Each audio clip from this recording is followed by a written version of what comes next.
Good day students. आज मैं आपको वर्कशीट 3 का पहला कॉन्सेप्ट, जिसमें हम किसी एक संख्या को वर्गमूल, जैसे वर्गमूल 2, उसको वर्गमूल x मान लें अगर, तो उसको हम सिद्ध करते हैं कि वर्गमूल x एक अपरिमेय संख्या है। तो उसमें पहला क्वेश्चन है, सिद्ध करो कि वर्गमूल 2 एक अपरिमेय संख्या है। तो इसमें हम पहला इसका जो हल होगा वो हम इस प्रकार करेंगे, ध्यान से देखेंगे सभी बच्चे, क्योंकि ये क्वेश्चन बहुत इंपॉर्टेंट है एग्जामिनेशन पॉइंट ऑफ व्यू से। तो पहला है, इसमें हम पहले मानेंगे, इसको हमें सिद्ध करना है कि वर्गमूल 2 एक अपरिमेय संख्या है। तो इसके विपरीत हम मान लेंगे कि वर्गमूल 2 एक परिमेय संख्या है। विपरीत यानी उल्टा मान लेंगे कि वर्गमूल 2 एक परिमेय संख्या है।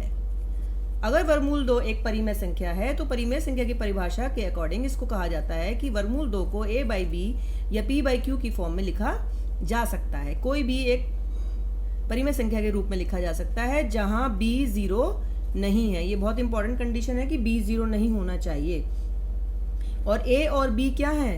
a और b सहअभाज्य। सहअभाज्य मतलब जिनमें जो आपस में किसी भी संख्या से कटते नहीं हैं, किसी भी संख्या से भाग नहीं होते हैं, इनका कोई भी उभयनिष्ठ गुणनखंड नहीं है। तो ये क्या है? एक सहअभाज्य पूर्णांक है। इसका मतलब क्या हुआ? कोई उभयनिष्ठ गुणनखंड नहीं है। इनका कोई उभयनिष्ठ गुणनखंड नहीं है। तो अब हम आगे देखें कि इसको कैसे करना है। जब इनका कोई उभयनिष्ठ गुणनखंड नहीं है तो यहाँ पर हम इसके डिनोमिनेटर में इसके हर में 1 लगा लेंगे और फिर इसको क्रॉस मल्टीप्लाई करेंगे। क्रॉस मल्टीप्लाई आप सबको आता है, यहाँ से 1 को करेंगे पहले, तो ये मिलेगा हमें a, 1a यानी a बराबर b√2। जब √2 होता है, वर्गमूल 2 होता है, तो इसको बाद में लिखा जाता है। इसके बाद दोनों तरफ वर्ग करने पर, दोनों तरफ हम इसका क्या करेंगे? वर्ग करेंगे। तो हमें क्या मिलेगा? वर्ग करने पर हमें मिलेगा a का वर्ग यानी a² बराबर b²। और जब हम वर्गमूल 2 का वर्ग करेंगे तो हम ये पढ़ चुके हैं 9 क्लास में कि वर्गमूल 2 का जो वर्ग होता है वो होता है 2। वर्गमूल 2 गुणा वर्गमूल 2 बराबर वर्गमूल 4 यानी कि 2। तो यहाँ पर क्या आएगा? 2। अब ये 2 लास्ट में नहीं आएगा। अगर वर्गमूल की संख्या होगी तो पीछे आएगी और बिना वर्गमूल की संख्या होगी तो आगे आएगी। तो ये हो जाएगा 2b²। हमें मिला a की घात 2 बराबर 2b की घात 2। ये हो गई हमारी इक्वेशन नंबर 1। अब ये समीकरण नंबर 1 जो है, इसके अकॉर्डिंग हम क्या कह सकते हैं कि a²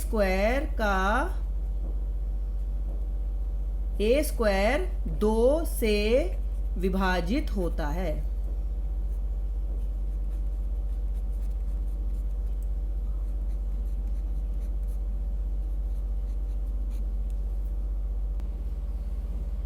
a² 2 से विभाजित होता है। अगर a² 2 से विभाजित होता है, अतः a भी 2 से विभाजित होगा। ये हम कैसे कह सकते हैं? इसके पीछे हमारा जो कारण है वो है अंकगणित की आधारभूत प्रमेय। अंकगणित की जो आधारभूत प्रमेय है, जो पहले आपको पढ़ाई जा चुकी है, वो ये कहती है कि यदि a की घात 2 में कोई गुणनखंड है तो वह a में भी होगा।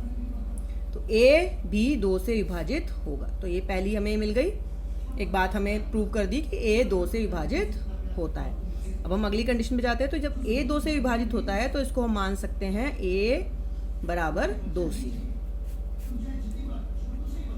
अब इसका भी वर्क करेंगे, तो वर्क करने पे आएगा a की घात 2 बराबर 2 का वर्ग हो गया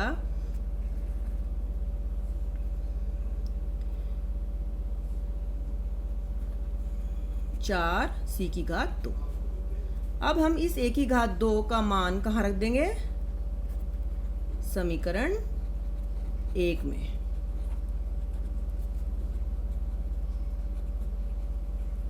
समीकरण 1 में रखेंगे तो क्या आएगा? यहाँ पर a की घात 2 की जगह हम क्या रखेंगे? 4c²। तो 4c की घात 2 बराबर 2b की घात 2। अब ये यहाँ से कटेगा इससे तो बचेगा 2। तो हम लिख सकते हैं 2c की घात 2 बराबर b की घात 2। इसको अगर हम रीअरेंज करेंगे तो बी स्क्वायर बराबर, ये मिली हमें समीकरण नंबर 2। आप देख सकते हो कि समीकरण नंबर 1 और 2 एक जैसी हैं। यहाँ लिखा है 1 की घात 2 बराबर 2b की घात 2, यहाँ लिखा है b की घात 2 बराबर 2c की घात 2। तो जो दो लाइनें हैं ये भी वैसी ही लिखी जाएंगी, बस a की जगह क्या आएगा, b आएगा। b की घात 2 से विभाजित होता है, विभाजित होता है, अतः b भी 2 से विभाजित होगा। ठीक है, b भी 2 से विभाजित होगा। अब a भी 2 से विभाजित होगा और b भी 2 से विभाजित हो गया, तो अतः a और b का क्या है, उभयनिष्ठ गुणनखंड। उभयनिष्ठ गुणनखंड मतलब जो दोनों में हो, उभयनिष्ठ गुणनखंड 2 है, 2 है, दोनों से a भी 2 से भाग होता है और b भी 2 से भाग होता है, अतः a और b सह अभाज्य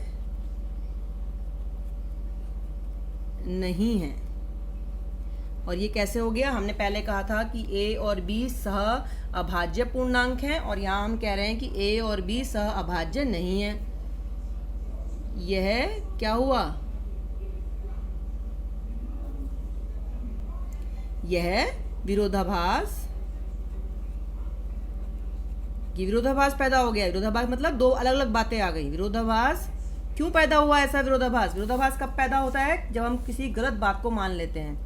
यह विरोधाभास हमारी गलत कल्पना के कारण पैदा हुआ है। गलत कल्पना, ये मैं आपको पहले नोट्स दे चुकी हूँ, उस नोट्स में भी समझाया हुआ है। गलत कल्पना के कारण, लेकिन कुछ बच्चे भी नए हैं जिन्होंने पहले काम नहीं किया है तो वो इजीली कर पाएंगे। कारण पैदा हुआ है। हमने क्या कल्पना की थी, हमने कल्पना की थी माना वर्गमूल 2 एक परिमेय संख्या। इसका मतलब ये जो कल्पना है वो हमारी गलत है। तो वर्गमूल 2 फिर क्या होगी, वो परिमेय नहीं होगी। वर्गमूल 2 एक